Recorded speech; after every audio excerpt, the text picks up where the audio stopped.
मैं यहोवा की सारी करुणा के विषय सदा गाता रहूंगा। मैं तेरी सच्चाई पीढ़ी पीढ़ी तक जताता रहूंगा। सोमवार 1 सितंबर 2025। आज के मनन के लिए मैंने आप ही के लिए चुना है उत्पत्ति अध्याय 32 और उसका 10वां वाक्य। तूने जो जो काम अपनी करुणा और सच्चाई से अपने दास के साथ किया है कि मैं जो अपनी छड़ी ही लेकर इस यरदन नदी के पार उतर आया, सो अब मेरे 2 दल हो गए हैं। तेरे ऐसे ऐसे कामों में से मैं एक के भी योग्य तो नहीं हूँ। आपका दिन आशीषित हो। याकूब का ये प्रश्न था, क्या मैं इस योग्य हूँ? क्योंकि परमेश्वर ने अद्भुत और महान कार्य उसके लिए किए थे। आइए इस वाक्य पर मनन करते हैं।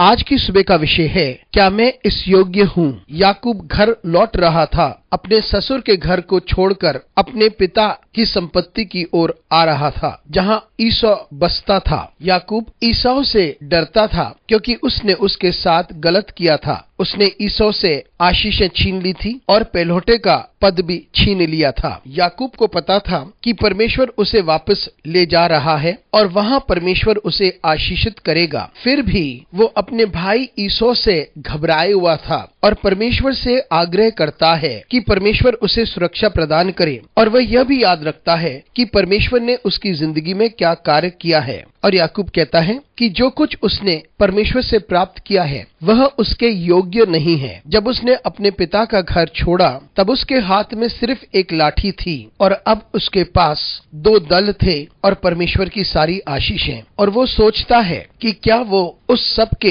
योग्य है या नहीं। मित्रों, हम भी अपनी जिंदगी में मूल्यांकन करें। हो सकता है हम एक चुनौती का सामना करते हैं, लेकिन हम पीछे मुड़कर देखें कि हमारी संपूर्ण जिंदगी में परमेश्वर ने हमारे लिए क्या किया है। जो परमेश्वर ने हमारे लिए किया है या हमारे द्वारा किया है, वो इसलिए नहीं क्योंकि हम कुछ हैं। ये हमारी वफादारी की वजह से नहीं, हमारी प्रार्थनाओं की वजह से नहीं, ना ही हमारी भलाई की वजह से। और जो कुछ परमेश्वर ने हमारी जिंदगी में किया है वह उसके अनुग्रह और दया की वजह से है, क्योंकि परमेश्वर को अच्छा लगा कि वो हम पर अपना एहसान दिखाए। उसने अपना अनुग्रह हम पर दिखाया है। हम उसके निरंतर आभारी बने रहें, क्योंकि परमेश्वर को लगा कि वो हमें आशीषित करना चाहता है। हम अवश्य उन सारी आशीषों के योग्य नहीं जो परमेश्वर ने हमारी जिंदगी में उंडेला है, और समय समय पर हम इस बात को याद रखें और परमेश्वर को निरंतर महिमा देते रहें। अनुग्रहकारी परमेश्वर स्वर्गीय पिता, तुझे धन्यवाद देते हैं क्योंकि तूने हमारी सुधि ली है। धन्यवाद देते हैं उन आशीषों के लिए जो तूने हमारी जिंदगी में उंडेला है। यीशु मसीह के नाम से मांगते हैं, आमीन।